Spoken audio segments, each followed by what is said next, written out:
On the surface, Three's Company looked like the happiest sitcom in America, a sunny Santa Monica apartment, non-stop laughter, and a cast whose chemistry felt so natural it almost seemed real.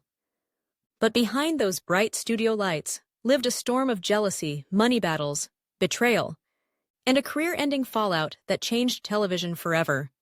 Today on Golden Memories, we open the door to Apartment 201 and uncover the secrets the cameras never showed you. This is the real story of Three's Company, the chaos, the comedy, and the collapse. Before Three's Company became a TV giant, it struggled just to get on air. The network wasn't convinced that a show about two women and one man living together would be acceptable to 1970s America. Executives were nervous, sponsors were nervous, and the pilots? They bombed twice. Then came John Ritter, whose charm turned the entire project around. Producers said the moment Ritter walked into the room, the show suddenly made sense. His physical comedy, gentle confidence, and vulnerable sweetness created a new kind of sitcom star, one audiences felt instantly connected to.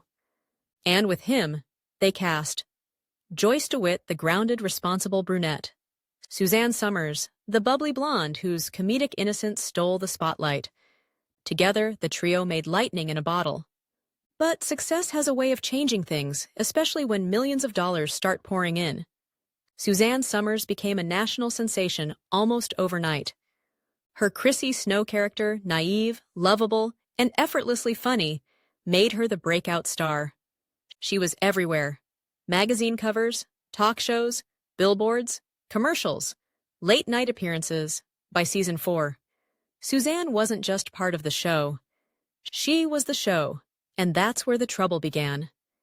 In 1980, Suzanne's husband and manager, Alan Hamill, saw the show earning millions while Suzanne was making far less than Ritter. He demanded a raise to $150,000 per episode and 10% of the show's profits. ABC immediately rejected it. Behind the scenes, executives were furious. Producers felt blindsided, and John Ritter, the beloved face of the series, felt betrayed. Then Suzanne didn't show up to set. The network retaliated fast. Her role was cut down to a single scene per episode. She filmed alone, isolated from the cast.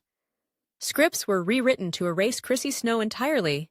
The chemistry that made Three's Company magical was gone, and so was the friendship she once had with Ritter and DeWitt. What happened during that feud left scars that lasted decades. Joyce DeWitt felt Suzanne abandoned the team. John Ritter felt the show was being held hostage. Crew members described the atmosphere as tense, cold, and heartbreaking. For months, Suzanne was escorted to set by security, filmed alone, and rushed out. She later said, "They broke my heart. I thought we were a family." But to the rest of the cast, the damage was done. The trio who once shared dinner breaks, laughs, and real friendship never sat together again. With Suzanne gone, the weight of the entire show fell on John Ritter. Producers built the series around him. Writers expanded his role. Networks marketed him as a superstar. Ritter rose to the challenge with kindness and professionalism. Everyone on set described him as humble, supportive, generous, and deeply protective of his crew. Even after the feud, Ritter never spoke harshly about Suzanne. He simply moved forward, doing what he loved most, making people laugh. Producers tried everything to fill the Chrissy-sized hole in the series. Jenna Lee Harrison as Cindy, bubbly but never truly clicked. Priscilla Barnes as Terry, talented but joined too late. The show survived, but it never recaptured that early spark. Ratings slipped, cast morale weakened, and in 1984, the iconic door of Apartment 201 closed for good. But the story doesn't end there. For 27 years, Suzanne and Joyce said nothing to each other. But in 2012, something unexpected happened.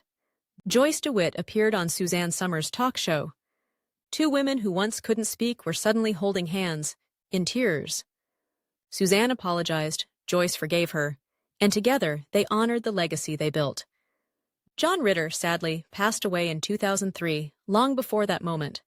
Suzanne said her biggest regret was never reconciling with him. Sadly, she passed away as well of breast cancer on October 15, 2023. Three's Company wasn't just a sitcom. It was a cultural phenomenon, filled with laughter on screen and heartbreak behind the scenes. But decades later, fans still cherish every joke, every misunderstanding, and every moment inside that tiny apartment. Because where there's nostalgia, there are golden memories.